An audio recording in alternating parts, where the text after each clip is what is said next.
Hello everyone, welcome to our Let's Play series of The Outer Worlds Peril on Gorgon. I'm Colonel RPG, as usual, and I'm very happy to have you here with me.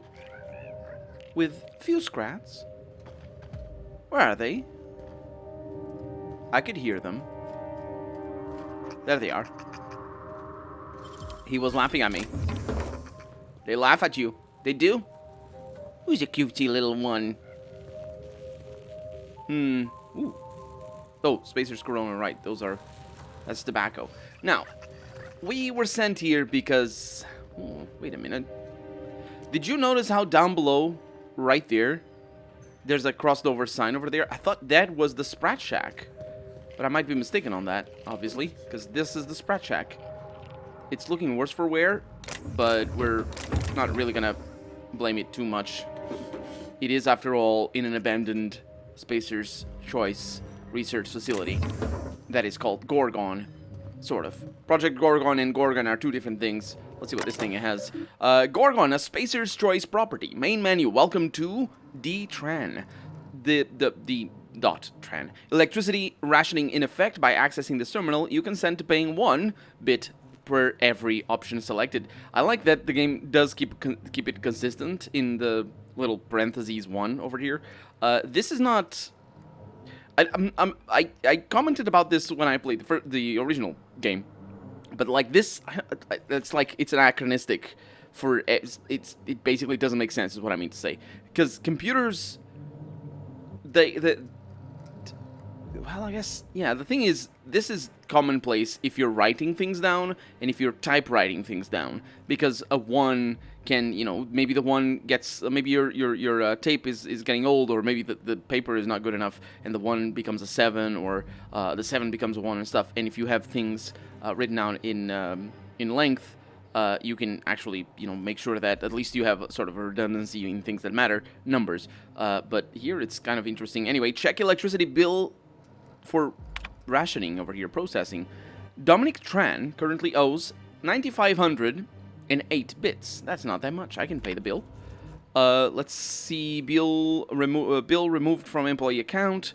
Currently owes 0 bits. Account paid in full. Congratulations on being a, quote, stellar, unquote, team player. Did I actually lose the money? Let's see. Shipment history request. Let's see. Outgoing shipments. What do we have? Displaying departed freight. Please select the following options, or from the following options. We have a couple of codes over there. We got the ship is Perseus, voyage to Terra 2, loop E1. That's in that's the main planet of this setting of this system, I think. Terra 2. It's the planet that we start on, actually. I think. Let's see. Part of load Gorgon. Oh, port of load. Port of discharge is to Edgewater. The discharge date is 2350. 200 cartons containing redacted, 3 discharged staff, 5 reassigned staff. Alert. Manifest content exceeds the recommended maximum weight of this vessel. And this is a little bit earlier to Terra 1. Am I wrong on that? Is Terra 1 actual Terra? As in, you know, Earth? I don't know. I don't think so. Or maybe Terra 1 and Terra 2, they're... I'm not sure. Anyway, because the port of discharge is Stellar Bay. Yeah, maybe I'm mixed up on the names. 100 cartons containing prototype redacted, 2 tons raw ore of redacted, 15 reassigned staff as well. And the weight is always above, but I think that's just commentary on, you know, profit above safety, because if the people die, they actually have to pay the company for the inconvenience. Incoming shipments. What do we have over here? We got a couple of logs as well, on one for 49, that is from Tartarus. Ethics Gradient is the name of the ship. 35 cartons containing 100 units, each sterile injection ampules, 30 high-pressure steel cylinders containing oxygen, and 25 volunteers. Interesting name there. And then this is the latest one, from Byzantium. Profit Margin is the name of the vessel. 3 corporate security squads containing 3 fire teams each, 500 rounds light ammunition, 2,000 rounds heavy ammunition, 1 flat containing 10 units. Moonman... What? Moonman standee? Sure. Well, that is the last shipment. Serialized law and organization. Guardian. Interesting. Well, we're gonna need to go inside, aren't we? That's just how we do. Apart from all the ammo outside and stuff like that. Fast travel location, yes. Oh, right. We're moving so much we're actually getting the fast travel locations outside. No sprats? I mean, yes, sprats, but no enemies. Come here. Let's have a chat. Hello. Von Hoffman. All right, inspection time. Look at my eyes for as long as you can without blinking. Starting now. What's this all about? Did I stutter? Just do as I say. I'm just gonna blink rapidly. I could do without the sass, but that's good enough. You're cleared. That was a sanity check. If you had changed like the others, it'd be in your eyes.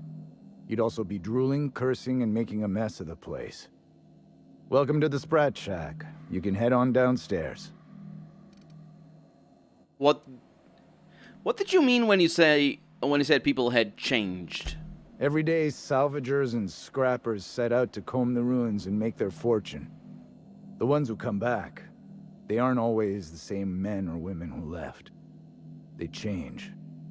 Never for the better. What happens when people change? First, they get real twitchy and paranoid, shouting at folks who aren't there. Then they smell like they soiled themselves, on account of how they soiled themselves. After that, they're gone. Nothing but animals wearing human skin. Seen it happen myself. It's never pretty. Of course, we haven't seen this happen, but we have read about it. Where exactly am I? This is the Sprat Shack, the most remote watering hole in the system. Rule number 1, no fighting. Rule number 2, wipe your feet on the way downstairs. We're the only hospitable place on this rock. I want to keep it that way. That's why we have rule number 3. When people change, they stay outside, where they belong. Okay, let me ask you something else. Just don't ask me to dance. What do you do around here? Bouncer, bodyguard, law enforcer. I make sure the Sprat Shack gets only the highest caliber of clientele. That's us. It is. Highest caliber of what? Is he talking about guns? We get a lot of brand-loyal corporate types, and a lot of cutthroat freelancer types. Both sides have their share of dirty scoundrels. And I hate dirt. What kinds of people come to the Sprat Shack? This is a sublight bar, so most of our regulars come to plunder the old labs. The facility's locked up behind miles of red tape, so progress is slow. A lot of time to drink and reevaluate, then venture out and try again. Miles of red tape. I wonder what he means by that. What do you know about Gorgon? Something bad happened here. Spacer's Choice was developing chemicals. The kind with nasty side effects. Can this colony have one research facility developing something without horrible, face-melting side effects? Is that so much to ask? Marauders outnumber the rest of us 10 to 1. Either they came from Gorgon, or something draws them here. I don't know which is worse. This place is under a dark cloud, stranger. That's all I know. If you want the history of the Sprat Shack, talk to Lex behind the bar. Sounds good. See you around. If you're heading downstairs, order something sweet.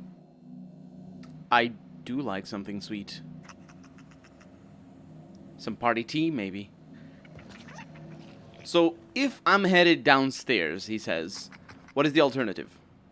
Got some armor parts over here, nothing going on. Always on the lookout for, like, recordings and whatnot. Metal spaceship. Speaking of which, nope, that's just weapon parts.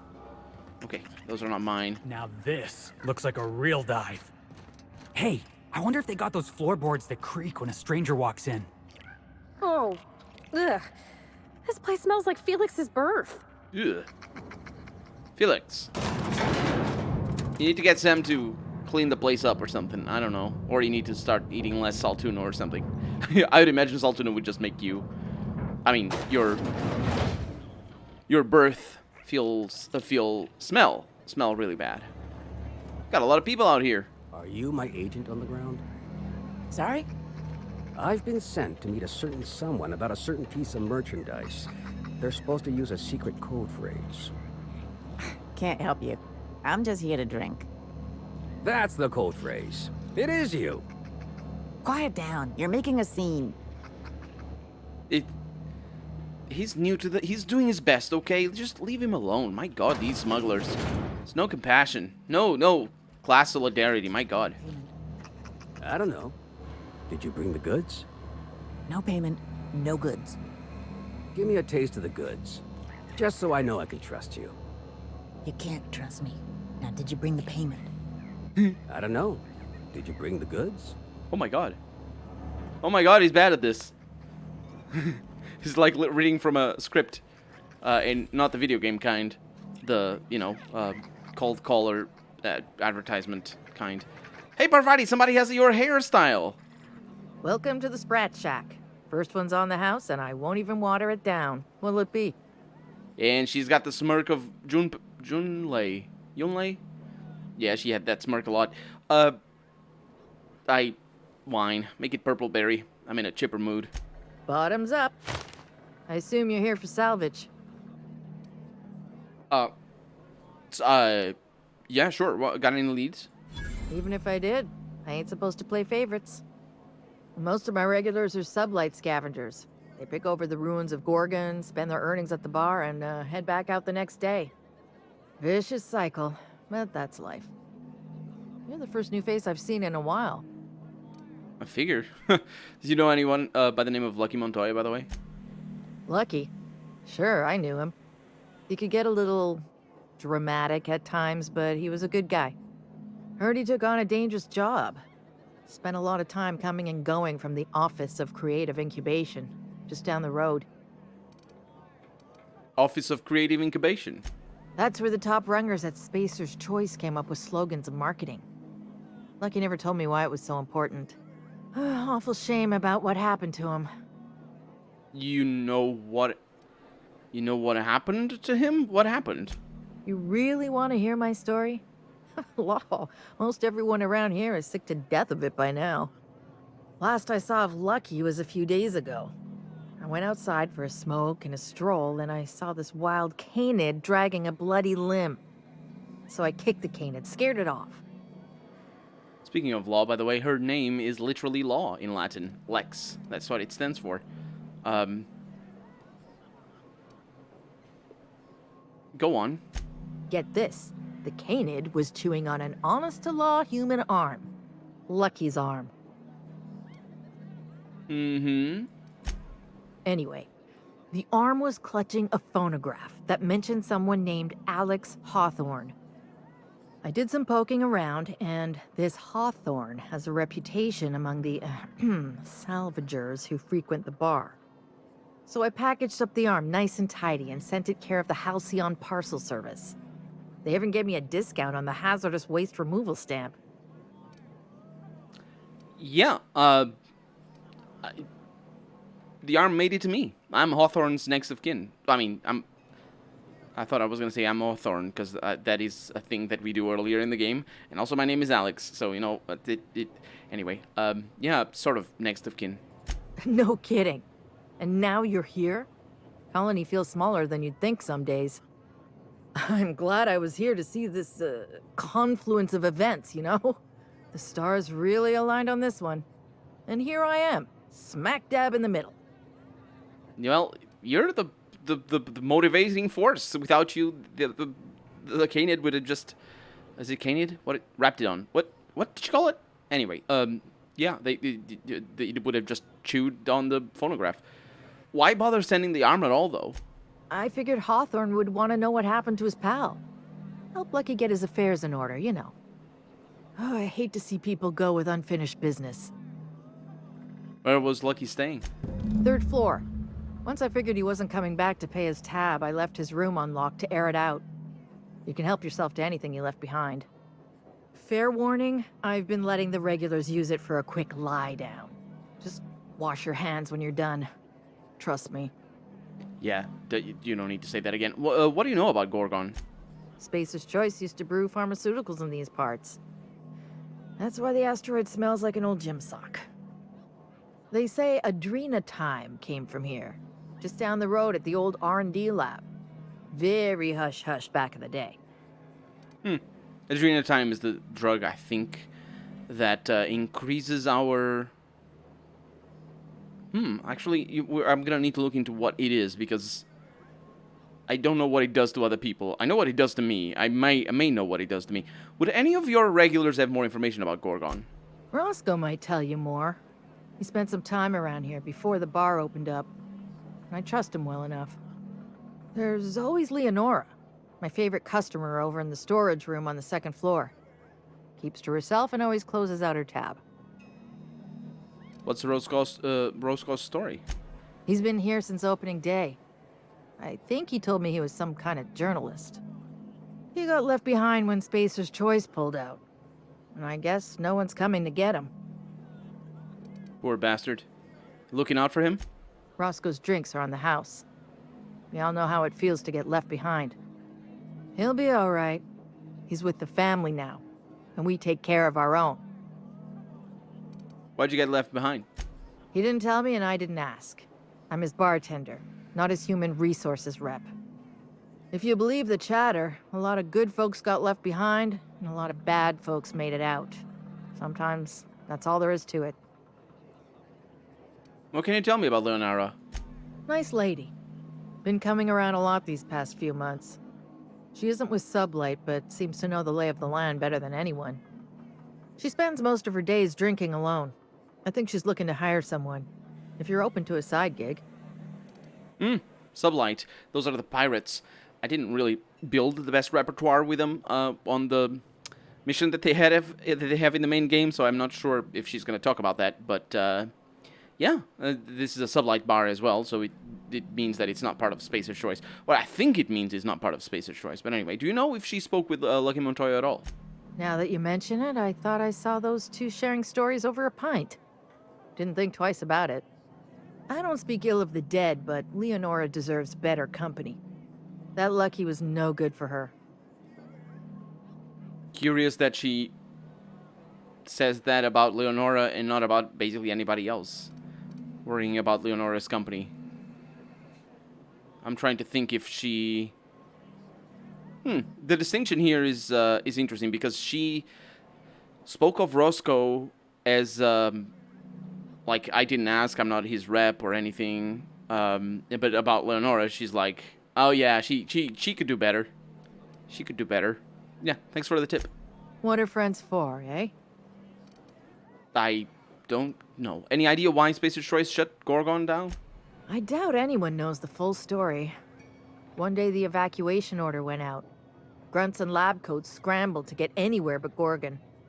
And the weirdest thing of all, Adrenatime still hit the market. Me, I never touched the stuff. To each their own, but I think it's dangerous. I want... well... that's curious. It looks like Adrenatime is going to be... Hiccup, I'm sorry. Is going to be a central point of the plot, maybe. I wonder if that's what was redacted from the thing that we read outside. Adrenatime. They're just we're taking Adrenatime there. Salvagers must be making a fortune off of Gorgon. Damn right we are. We've got drugs, scrap metal, prototype weapons, drugs, money, and more drugs. When Spacer's Choice evacuated, everyone dropped their gear and ran. Most of it stayed where it fell, and all of it is up for grabs. Of course, the real treasure is whatever's locked up in the old facility. Until someone figures a way to crack it open, we're just sifting through dirt. Don't worry, that's what I'm here for. You got it, bub. So you run this place? Yes and no. The Sprat Shack used to be a shipping and receiving warehouse during the old Project Gorgon days. When Spacer's Choice pulled their guys off-world, Sublight moved in to salvage what we could, and they put me in charge. So Sublight owns the Sprat Shack now? Yes and no. Rumor has it there's a Sprat wandering around the Groundbreaker, and he's the legal owner of the Sprat Shack. Hagen's idea. The Groundbreaker is where Sublight... I think that's their headquarters. I might be wrong on that, though.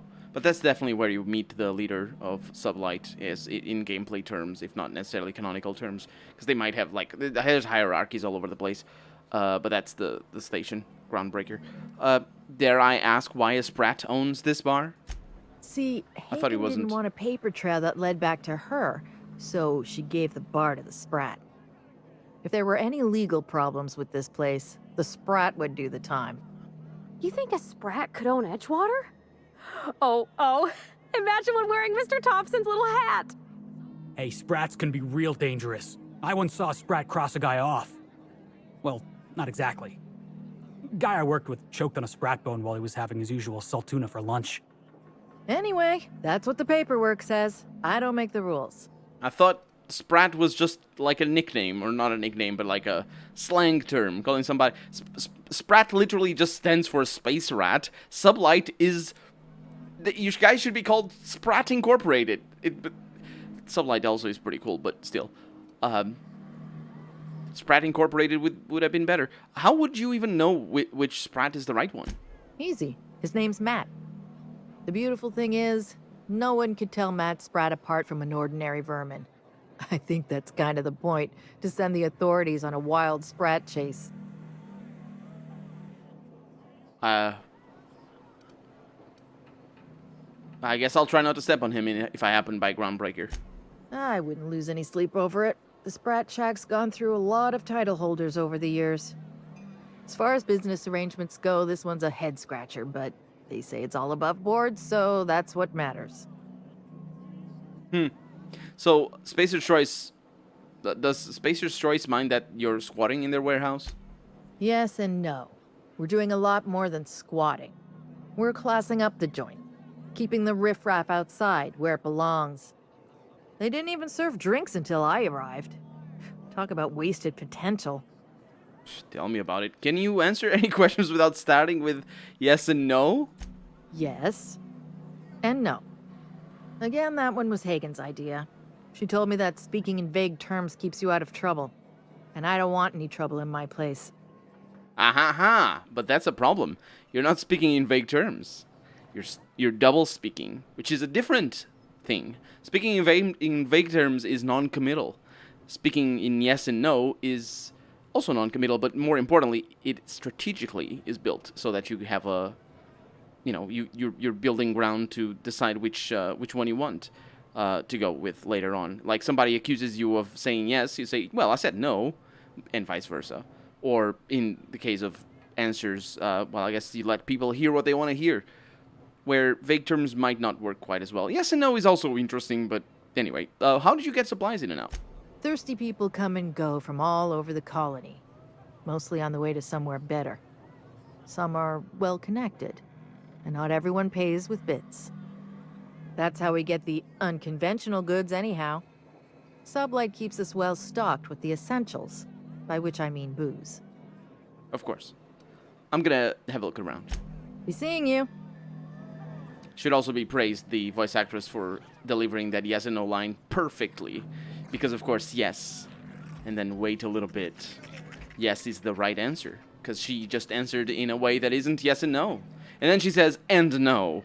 Which also means that no is the right answer. Because, of course, she answered it in a way that... What do you work for anyway? Auntie Pete? Marry the Sprat? Hardtack Harry? Don't marry the Sprat. Marry the Sprat. But don't you go telling anyone. You work for Marry the Sprat. I work for Marry the Sprat. Shit. We shouldn't be seen together. This is a setup. Or a hit. Or both? Pretend you don't know me. Just play it casual. Can I get you a drink? Don't fall for it. She's gonna fall for it. I don't know what to say about that. No one's coming. Maybe this isn't a hit.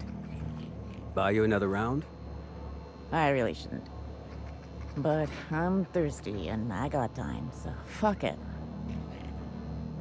That's you know, that line can be used in a lot of situations. Mm-hmm. You're a humbug, Trixie, and worse, a thief. I can't steal what's lawfully mine, you tangle-footed dimwit. Bring it up, you two. I've heard more than enough of your shit for one day. Heh. Trixie and Freddy, what's up? That was my salvage, Trixie. You had no right to it then, and you've no right to it now. I'll let them talk. I risked my life sneaking around marauders to claim that wreck. And I didn't see your name on it. Now you've done it. Eat fist! All right, that's enough! This is a family establishment! You want to make a mess? You make it outside! But this was personal, Lex. It's a question of salvage. That wreck was gonna make me a fortune. You got a lot of tavern squabbles around here, Lex? It's the same fight every day. 5 years we've been at this, and we still can't agree on how to properly tag salvage. Now you two listen, this is my place. While you're in the Sprat Shack, you'll sit quietly, or I'll forbid you to come here at all. Is that understood? Fair's fair. I'll have a stout, and we'll settle this later on our own terms. It's no good to leave a fight unresolved. If I don't do something, these two are gonna be at each other's throats. What do you propose? Would you do me a favor and weigh in as a third party? I can use an unbiased set of eyes on the problem, and an outsider like you fits the bill. Oh, I'm plenty biased. I just might not be biased towards what they are, which is money, because I don't need it. So let's find out what this has to give. But for right now, I'm Peril RPG, and this has been The Outer Worlds, Peril on Gorgon. Because of DLC. Anyway, I say The Outer Worlds sometimes, other times I say the DLC name. That's just how this Let's Play is going to go. I hope you're enjoying it, and I hope I'll see you next episode. Don't forget to leave a like and a comment as well. Thank you so much. Bye-bye.